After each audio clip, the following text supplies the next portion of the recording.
Good morning everyone. आज हम लोग रस के बारे में पढ़ेंगे, हिंदी व्याकरण। इसमें रस के बारे में आज पढ़ना है।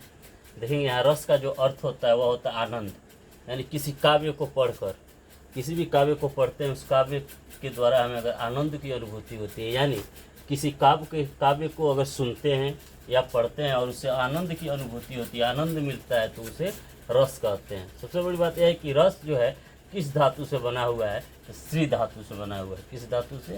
तो श्री धातु से। सबसे पहले रस के बारे में अगर किसी ने बताया तो भरत मुनि का नाम आता है। यानी भरत मुनि के द्वारा रस को 8 भागों में बांटा गया। कितने भागों में? 8 भागों में। यहाँ से ऑब्जेक्टिव पूछ सकता है कि भरत मुनि के द्वारा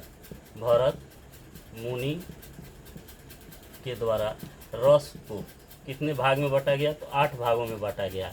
और भरत मुनि के द्वारा ये भी कहा गया कि रस को भरत मुनि के द्वारा काव्य और आत्मा, मतलब काव्य अगर कोई हम पढ़ रहे हैं तो भरत मुनि ने इसमें बताया कि अगर किसी भी काव्य को अगर हम पढ़ते हैं तो उसमें उस काव्य की आत्मा छुपी होती है और प्राण छुपा होता है। यानी जिसमें भरत मुनि ने स्पष्ट रूप से कहा कि काव्य का आत्मा और प्राण है। क्या? रस। यानी रस जो होता है वह काव्य भी, किसी भी काव्य का आत्मा और प्राण के रूप में देखा जाता है। भरत मुनि के अनुसार नाट्यम शास्त्र में इन सभी रसों का उल्लेख किया है। 8 प्रकार के रस से बताएं। और इन्होंने बताया कि कोई भी अगर काव्य है उसमें रस को अगर हम पढ़ रहे हैं तो उस रस जो भी होता है वह काव्य का आत्मा और प्राण होता है। यहाँ से ऑब्जेक्टिव पूछेगा कि किसके द्वारा कहा गया था कि रस जो है काव्य की आत्मा और प्राण है। तो यहाँ क्या आएगा? भरत मुनि के द्वारा। किसके द्वारा? भरत मुनि के द्वारा।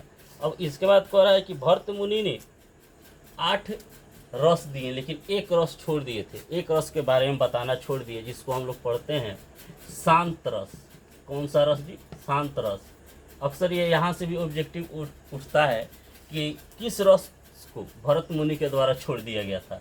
तो शांत रस को भरत मुनि के द्वारा छोड़ दिया गया था।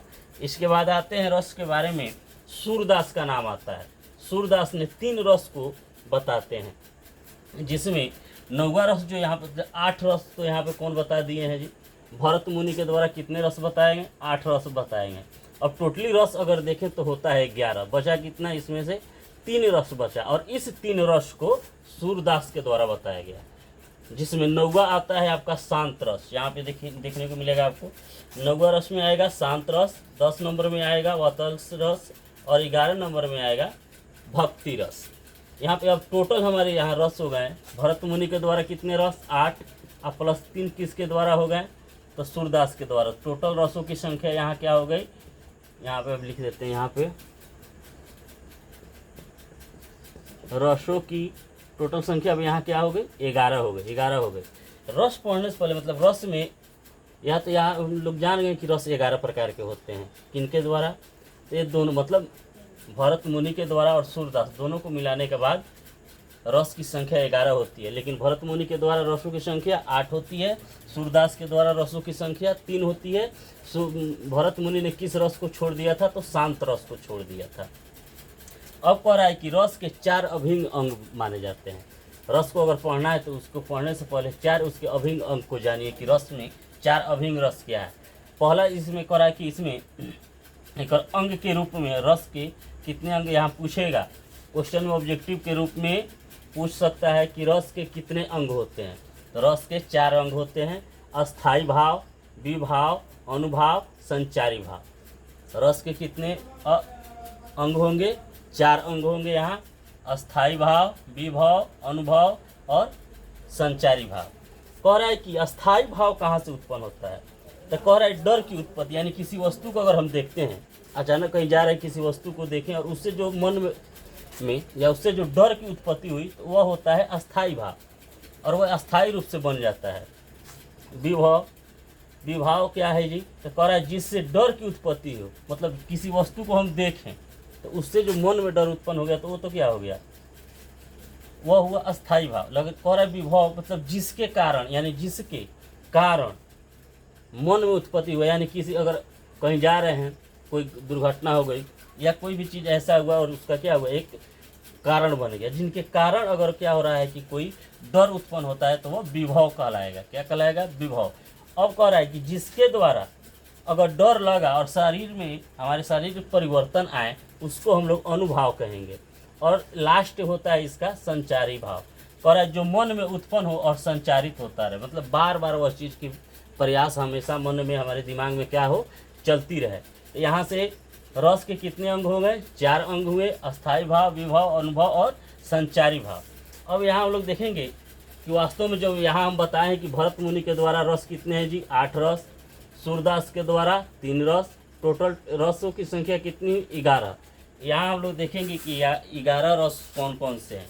पहला होता है श्रृंगार रस, दूसरा हास्य रस, तीसरा में करुणा रस, चौथा रौद्र रस, पांचवा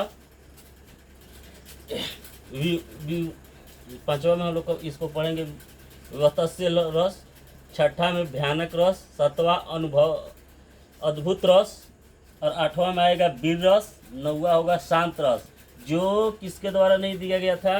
तो शांत रस भरत मुनि के द्वारा छोड़ दिया गया था। वात्सल्य रस और भक्ति रस। अब यहाँ एक एक करके थोड़ी थोड़ी सटीक में हम लोग समझेंगे कि श्रृंगार रस क्या है।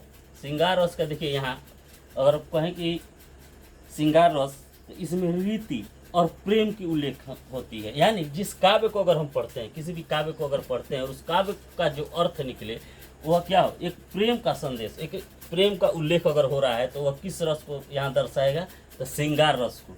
अगर किसी काव्य को पढ़ने में हास मतलब हंसी का उत्पत्ति हो, और वह किस में आ जाएगा? हास रस में। शोक, यानी कोई भी दृश्य को अगर हम देख रहे हैं, मन में शोक उत्पन्न हो रहा है, किसी शब्दों को सुनकर शोक उत्पन्न हो रहा है, या किसी वाक्य को पढ़कर अगर शोक उत्पन्न की स्थिति पैदा होती है तो उसे हम लोग करुणा रस कहेंगे। क्रोध रस, जैसे भगवान शंकर को आप लोग देखे हैं कि क्रोध यानी रौद्र रस में भगवान शंकर अक्सर मतलब रुद्र तांडव करते हुए आप लोग पिक्चर में देखे होंगे, यानी अन्य चीज़ों में जो वो आएगा क्रोध, यानी रुद्र रस, यानी जिस काव्य से क्रोध उत्पन्न, मतलब क्रोध की मतलब कल्पना किया जाए या क्रोध की अनुभूति किया जाए तो रौद्र रस हो जाएगा। वत्स्य में यहाँ आएगा कि यहाँ देखिए कि मतलब जिन कारणों से घिनौना उत्पन्न हो रहा है, मतलब घिनौना विचार उत्पन्न हो रहा है या गुस्सा उत्पन्न हो रहा है, तो वह आ जाएगा विमत्त रस।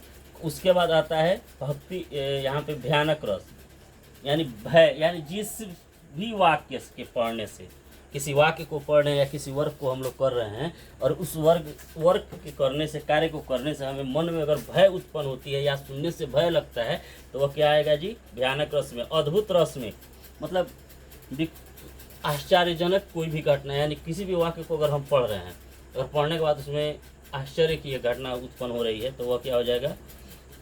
अद्भुत रस में आएगा। वीर रस में जैसे एक यहाँ पे आप लोग पढ़े भी होंगे 8th क्लास में, हिंदी में दिया गया है कि खूब लड़ी मर्दानी हो तो भा, मतलब ऐसे कुछ करके, यानी उत्साह की उत्पत्ति हो जिन रस को पढ़ने के बाद या जिस काव्य को पढ़ने के बाद या जिस मतलब किसी वर्ड को पढ़ने के बाद अगर उस रस से उत्साह की उत्पत्ति होती है, यानी यहीं से मोटिवेशनल भी शुरू होता है, यानी किसी के द्वारा मोटिवेशनल किया जाता है, यानी किसी काव्य के द्वारा अन्य चीज़ों की उत्साह उत्पन्न हो रहा है, तो वीर रस में आएगा। शांत रस में निर्वेदन आएगा, और वात्सल्य रस में उत्लस आदि चीज़ें आती रहेगी। और लास्ट में इसमें हम लोग का शुरू होता है कि भक्ति रस। भक्ति रस में यहाँ पे आएगा भगवत और अनुराग। इसमें देखिए ये जितने भी रस इसमें हम लोग देखें, यहाँ से 5 नंबर ऑब्जेक्टिव आसानी से हम लोग 5 से 10 नंबर 10 ऑब्जेक्टिव हम लोग निकाल सकते हैं, जो एग्ज़ाम के लिए बेहतर है, यानी सब किसी भी एग्ज़ाम के लिए। जैसे यहाँ पे रस का अर्थ पूछ दे तो आनंद होता है। यहाँ पूछेगा कि रस किस धातु से बना है, तो श्री धातु से। भरत मुनि के द्वारा रस कितने भाग हैं, तो 8 हैं। सूरदास के द्वारा 3 हैं।